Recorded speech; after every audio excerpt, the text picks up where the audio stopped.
오늘 말씀은 사도행전 4장 23절에서 37절까지의 말씀입니다.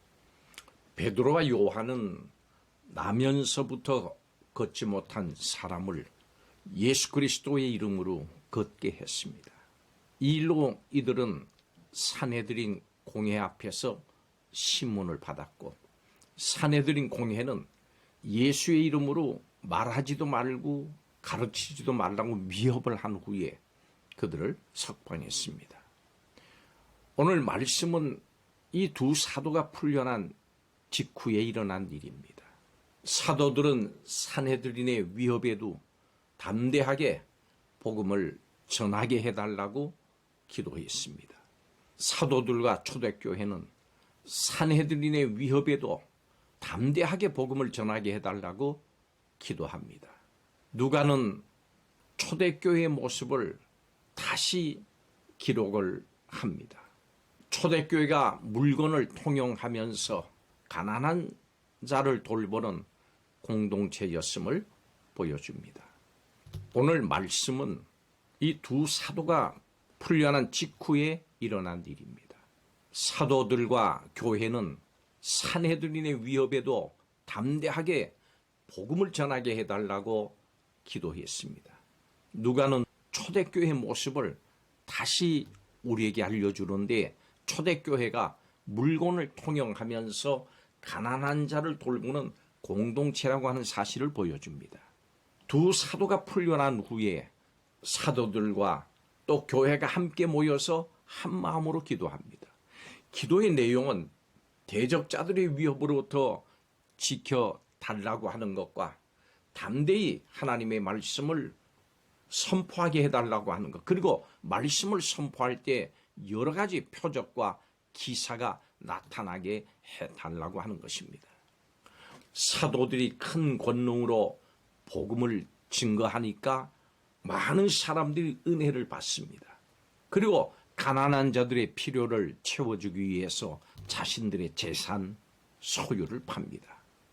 이번에는 개인이 개인을 돕는 차원을 넘어서 좀 더 조직화된 그 형태로 사도들이 구제 활동을 관리하고 있습니다.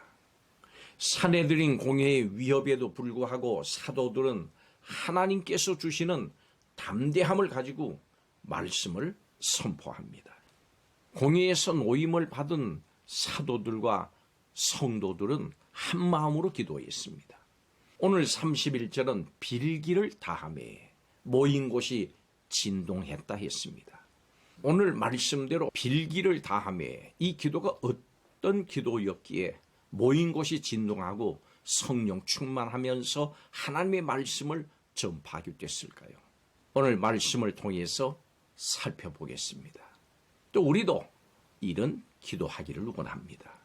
첫째로 하나님에 대한 신앙 고백이 담긴 기도였습니다. 초대교회는 세상의 협박 앞에서 하나님이 누구신지를 고백을 했습니다. 기도의 초점을 세상의 크기에 맞추지 않았고 하나님의 위대하심에 두었습니다.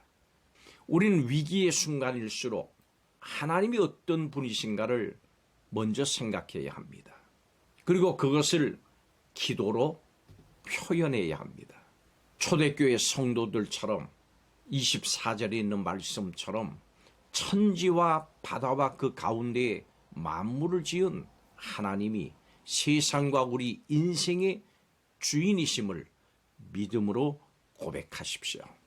지금 우리를 박해하는 세상 사람들의 주인 역시 하나님이십니다. 하나님은 온 우주의 주인이십니다. 성도와 교회는 고난 중에도 하나님이 주인 되심을 믿고 선포할 수 있어야 합니다. 두 번째로 핍박 속에서도 신앙의 고백이 담긴 기도였습니다. 예루살렘 교회는 세상의 관원과 군왕들인 대적자들과 비교할 때 힘이 별로 없는 공동체였습니다. 그런데 그들은 자신들의 연약함이 하나님의 강함을 위한 기회가 되도록 기도했습니다. 초대교회는 세상의 핍박을 다윗의 예언 속에서 해석했습니다. 현실을 하나님 말씀을 통해서 바라본 겁니다. 곧 현실에서 일어나는 불합리하고 또 두려운 사건도 하나님의 말씀이 실현되고 있는 것으로 인정한 겁니다. 초대교회는 핍박을 실패가 아니라 성공의 과정으로 인정했습니다. 원수가 대적하는 일 그것마저도 하나님의 뜻을 이루는 과정이고 방편일 뿐입니다.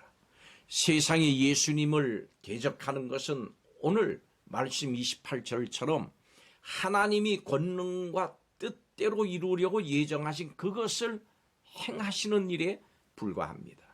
악이 교회를 둘러싸고 횡행하는 것 같습니다마는 결국 그것은 하나님의 목적을 이루는 데 기여하고 있을 뿐임을 아시고 이 사실을 믿으시기 바랍니다. 그리고 담대하십시오. 마지막 세 번째로 사명에 대한 신앙의 고백이 담긴 기도였습니다. 예루살렘 교회 성도들의 기도는 자신들의 안위보다도 사명에, 하나님께서 주신 사명에 집중되어 있었습니다. 하나님께 단순히 자신들을 위협하는 그 현실을 하나님께서 굽어보시고 거기서 벗어나게 해달라고 하는 것이 아니고 오히려 한 발짝 더 나가서 담대히 하나님의 말씀을 전하게 해달라고 기도했습니다. 하나님의 말씀을 전하다가 위협을 받고 핍박을 받았는데 또 기적이 일어나서 어려움을 당했는데 이들은 이 위기에서 벗어나거나 자신들을 안전하게 해달라고 기도하지 않았습니다. 오히려 기적이 더 일어나게 해달라고 기도했습니다. 초대교회 사도들과 성도들은 오직 살아계신 하나님의 말씀을 증거하는데 모든 소망을 뒀습니다. 하나님의 사람들은 위기 속에서도 사명에 집중합니다. 하나님의 영광에 몰두합니다.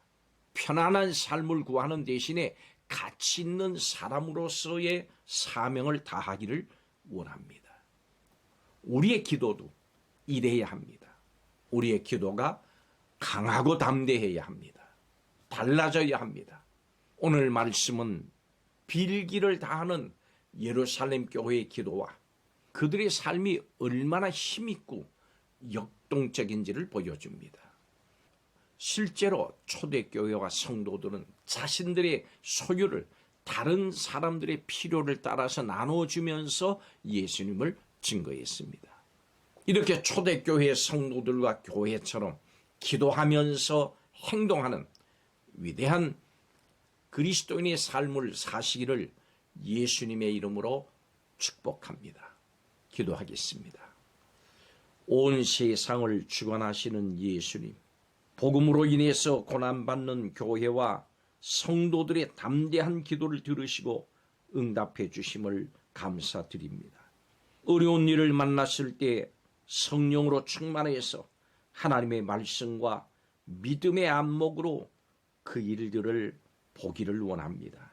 오늘 이 시간 우리 성도들과 교회가 어떤 어려움을 만날지라도 한 마음으로 뜨겁게 기도하고 사랑을 나누면서 복음을 더 담대하게 전하겠다고 다시 한번 다짐하게 하여 주옵소서. 이렇게 다짐하는 성도들과 함께 해주시고 큰 복을 내려주실 줄을 믿습니다. 예수님의 이름으로 축복하며 기도하옵나이다. 아멘.